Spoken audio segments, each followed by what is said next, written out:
Shalom, shalom, shalom, peuple de Dieu. Que le Seigneur te bénisse. À partir de partout où vous nous suivez, je vais te partager la pensée de Dieu pour toi. Je suis dans le livre des Lamentations. Lamentations chapitre 3 à partir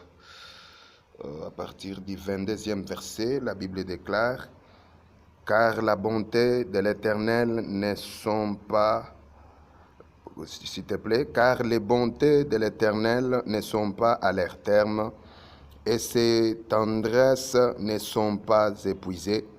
Chaque matin, elles se renouvellent. Oui, ta fidélité est grande. Amen. Je vais te dire une chose, que notre Dieu, il est expert en innovation. Ne sois pas jaloux ou jalouse. Ne sois pas découragé parce que quelqu'un qui a commencé peut-être l'œuvre de Dieu, les choses de Dieu après toi, il voit la main de Dieu, il est béni, marié, élevé, il a un travail, et que toi qui as commencé avant lui, tu es seulement comme ça. Je t'annonce que la bénédiction de demain aura une autre saveur. Chaque personne qui a marché avec Dieu avait un point particulier avec Dieu. Un miracle que Dieu a fait avec lui qui ne s'est jamais fait avant lui et qui ne s'était jamais reproduit après lui. Élie avait été nourri par les corbeaux. Élisée, son fils spirituel, n'a jamais vécu un tel miracle avec Dieu. Par contre, les ossements d'Élisée ont ressuscité un mort, ce qui n'a jamais été le cas pour Élie. Chaque personne a sa particularité avec Dieu. Écoutez, quand vous prenez des fruits succulents, les oranges, les ananas, les bananes, canne à sucre, ainsi de suite, vous allez trouver que bien que c'est succulent, mais l'orange a un goût particulier qui lui différencie de l'ananas. Quand vous goûtez aussi à l'ananas, vous comprenez que bien que c'est succulent, il y a un goût sucré dedans, mais qui n'est pas celui de la banane.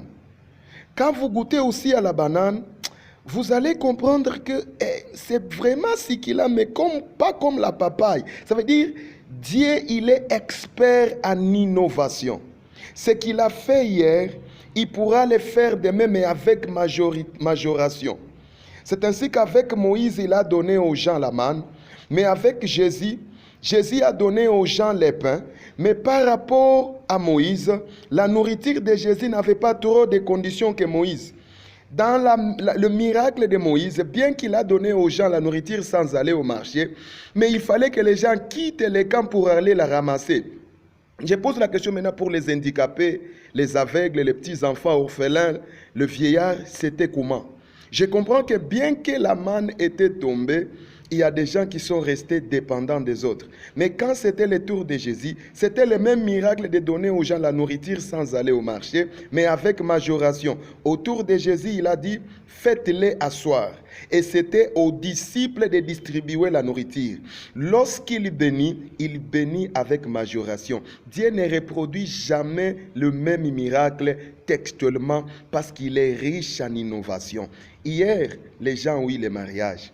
En 2005, il a bien organisé son mariage, il a créé qu'il a fait du top.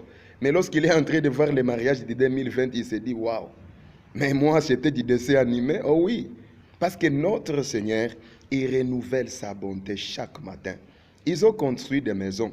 Mais regardez, quand tu passes, quelqu'un va te dire, ce sont des anciennes constructions.